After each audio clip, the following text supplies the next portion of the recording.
Il y a deux choses qu'il ne faut jamais confondre dans la vie, c'est la transparence et la confidentialité. Malheureusement, certaines personnes aujourd'hui ont tellement envie d'être transparentes qu'elles n'ont zéro confidentialité. Dans cette vidéo, j'aimerais partager avec toi 6 choses que tu dois absolument garder secrètes pour toi si tu ne veux pas gâcher ta vie, détruire tes relations ou même briser ta réputation. Mais avant de rentrer vraiment en profondeur de cette vidéo, avant de te partager ces 6 choses que tu dois garder pour toi, j'aimerais te dire que si tu es coach, créateur de contenu ou futur créateur de contenu, tu aimerais comprendre comment on gagne en visibilité sur les réseaux sociaux et commencer à toucher jusqu'à 5 000 € par mois, et bah sache que j'organise ce dimanche 4 juin à partir de 20 h heure de France, une conférence 100% gratuite dans laquelle je vais te partager les 3 secrets stratégiques à mettre en place pour commencer toi aussi à gagner en visibilité sur les réseaux et commencer à rémunérer tout ça. Si je te le dis, c'est que c'est bel et bien possible parce que j'en suis la preuve. Les places sont limitées à seulement 200 personnes cette fois, il n'y a pas de rediffusion, donc les premiers arrivés seront les premiers servis. Je te mets le lien dans la description pour t'inscrire rapidement car ça sera totalement gratuit mais sans rediffusion. La première chose que tu dois absolument garder secrète pour toi, ne pas du tout partager avec n'importe qui, ce sont tes projets.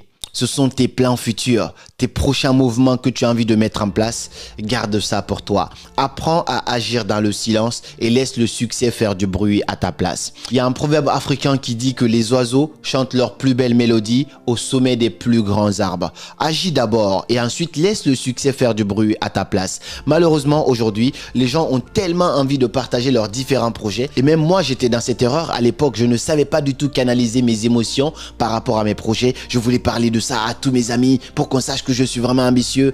Mais malheureusement, ça ne se passe pas comme ça. Lorsque tu partages tes projets à n'importe qui, tu les soumets à 3 grands dangers. Le premier danger, c'est que tu vas rencontrer des jaloux.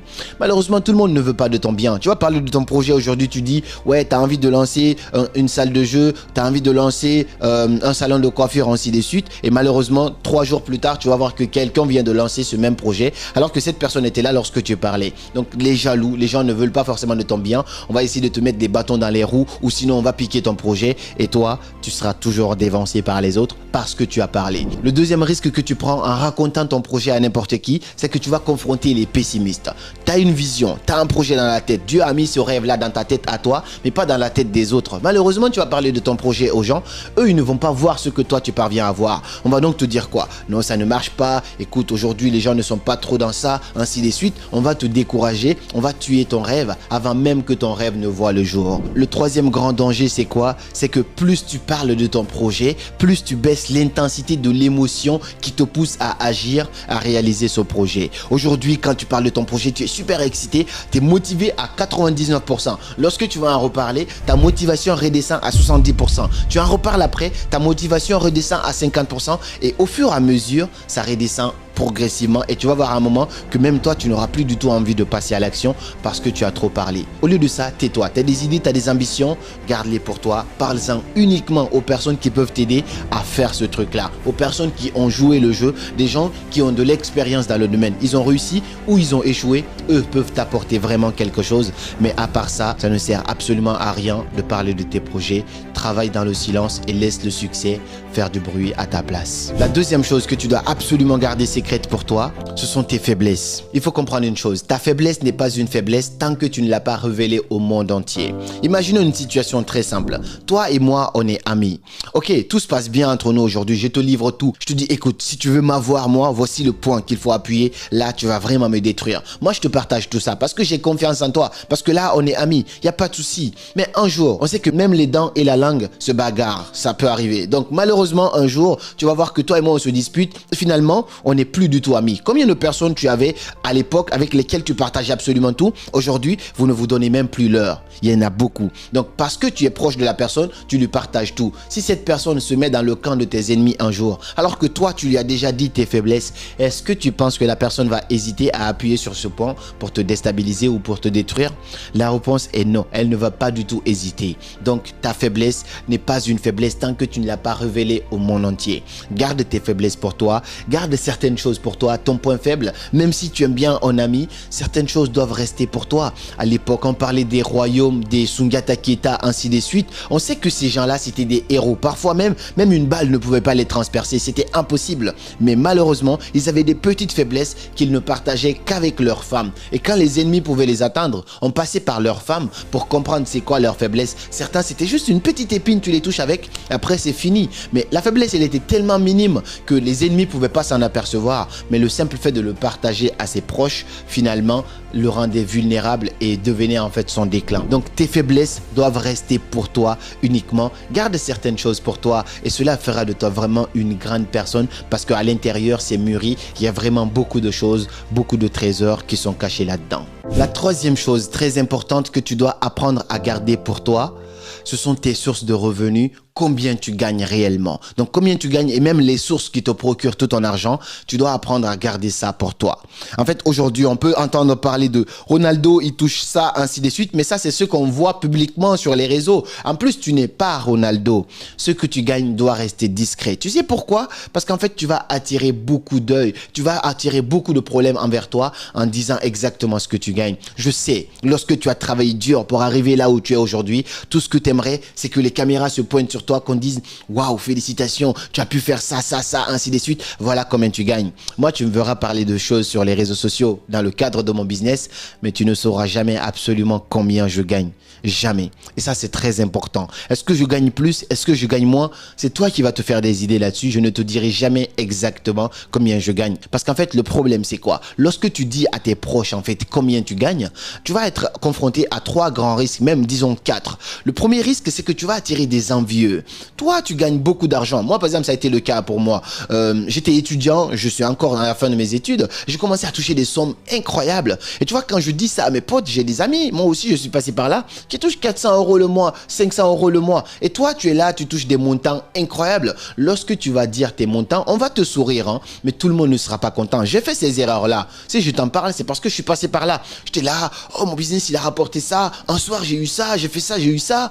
Finalement, on va te sourire, ils vont être contents pour toi, devant toi, mais derrière toi, tu sais pas ce qui se passe parce qu'en fait, ils aimeraient avoir ce que tu as. Donc, tu vas attirer des envieux, tu vas te faire des ennemis, ainsi de suite. Le deuxième grand risque, on risque de te trouver, en fait, trop radin.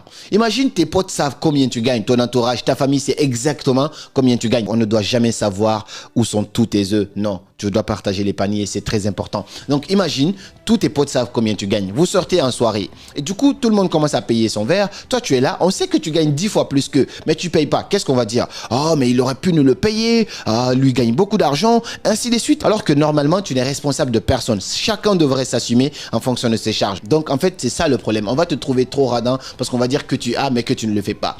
L'autre risque, c'est quoi? Le troisième, c'est que on va te trouver trop prétentieux. Dans l'autre cas, que tu payes ou que tu payes pas, tu auras toujours des critiques parce que tu as décidé d'exposer ce que tu gagnes. Donc, vous sortez en soirée, toi, parce que tu penses que tu gagnes plus que les autres, tu dis, ok, moi, j'ai pitié parce que c'est vraiment mes potes, j'aimerais vraiment les dépanner et tout. Je paye pour tout le monde. Donc, tu décides de payer pour tout le monde. Il y aura toujours un con qui va dire, mais il se prend pour qui? Il veut nous montrer qu'il gagne de l'argent, ainsi de suite. Quand tu payes une voiture pour toi, on va dire, ah, il gagne beaucoup. Regarde, il est arrogant, il veut nous montrer. Peu importe ce que tu feras, en fait, tu es exposé au jugement parce que toi, tu as décidé de t'afficher, d'afficher exactement combien tu gagnes, où tu gagnes ça, ainsi de suite. Et l'autre grand danger, c'est quoi? C'est que tu vas attirer des profiteurs, des gens qui vont venir vers toi uniquement pour ce que tu as. Et ça, c'est vraiment le plus grand des dangers. J'ai demandé une fois à un ami à moi qui est une célébrité, je lui ai dit, mais pourquoi tu n'es toujours pas marié? Qu'est-ce que tu attends? C'était juste un peu pour voir un petit peu sa vision des choses. Et il m'a répondu quelque chose qui m'a mis une claque et qui m'a poussé à réfléchir sur moi-même. Il m'a dit, j'aurais aimé trouver la femme de ma vie avant d'être à ce niveau aujourd'hui, avant d'être célèbre et riche, j'aurais aimé rencontrer la femme de ma vie.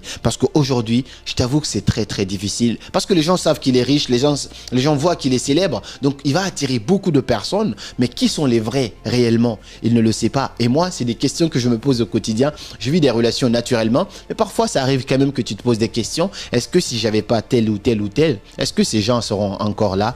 C'est la question que tu vas te poser. Mais tout ça, c'est parce que tu as décidé de t'exposer. Si tu peux vraiment cacher combien tu gagnes, eh ben, ça te sauvera la vie.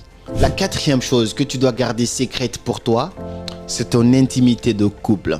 En fait, tes relations, ta vie sentimentale doit rester secrète pour toi. En fait, ton couple va rester solide jusqu'au jour où les bouches extérieures vont se mêler de ça. J'ai un ami qui est en couple avec une fille. Au début, lorsqu'ils se sont mis en couple, ils avaient un principe que moi, je kiffais énormément. Ils se sont promis que peu importe les problèmes qui vont se passer entre eux, ils vont les résoudre uniquement entre eux. Quelques années plus tard, les gens ont quand même réussi, ou quelqu'un parmi eux a réussi à sortir les problèmes de leur couple à l'extérieur, et l'extérieur s'est mêlé. Depuis que l'extérieur s'est mêlé, le couple est devenu tellement fragile aujourd'hui que ça ne tient qu'à un seul fil. Pourquoi? Parce qu'en fait, ton couple commence à mourir le jour où tu vas commencer à partager en fait ce qui ne va pas dedans aux autres. Les gens vont commencer à donner leur avis. Tu vas partager tes problèmes de couple avec des gens qui ne sont même pas en couple. Donc, ils vont te donner des conseils pour que tu te retrouves toi aussi célibataire comme eux. Malheureusement, ce n'est pas les personnes bien placées pour te conseiller. Tu as un problème dans ton couple? Trouve une personne qui est bien expérimentée. Quelqu'un qui a un couple qui sait bien fonctionner des choses, mais pas quelqu'un qui va te dire casse-toi, il te trompe, elle te trompe, ça va pas, de toute façon ça se voit sur sa tête, ainsi de suite. Mais personne ne devrait se mêler entre deux personnes qui se sont déjà vues nues. L'autre point dangereux avec le fait de ne pas garder ton intimité secrète, c'est que j'ai remarqué ça chez beaucoup de jeunes, beaucoup d'hommes en tout cas, pensent que leur virilité se mesure par le fait en fait de raconter à leurs potes comment ça s'est passé avec cette fille. Il va coucher avec cette fille, bah du coup il va même prendre des photos pour montrer tout ça à son pote ou à ses amis en disant regarde ce qui s'est passé, on a fait ça, ça, ça et ça. Est-ce que tu te rends compte en fait, une femme c'est vraiment livrée à toi ou c'est donné à toi intimement, et toi ce que tu sais faire c'est prendre ça en photo ou même aller raconter tous les détails à tes amis à l'extérieur. Peut-être qu'on a tous fait ces erreurs là, mais franchement c'est pas bien. C'est pas du tout mature. Si tu penses que ça fait de toi un homme alpha, viril et tout, non. C'est que tu as encore beaucoup à travailler sur ta virilité, ton intimité. Ça, c'est un point très important. Apprends à garder ton intimité de couple pour toi. Le 6e point de cette vidéo, en fait, ce sont tes actes de bonté.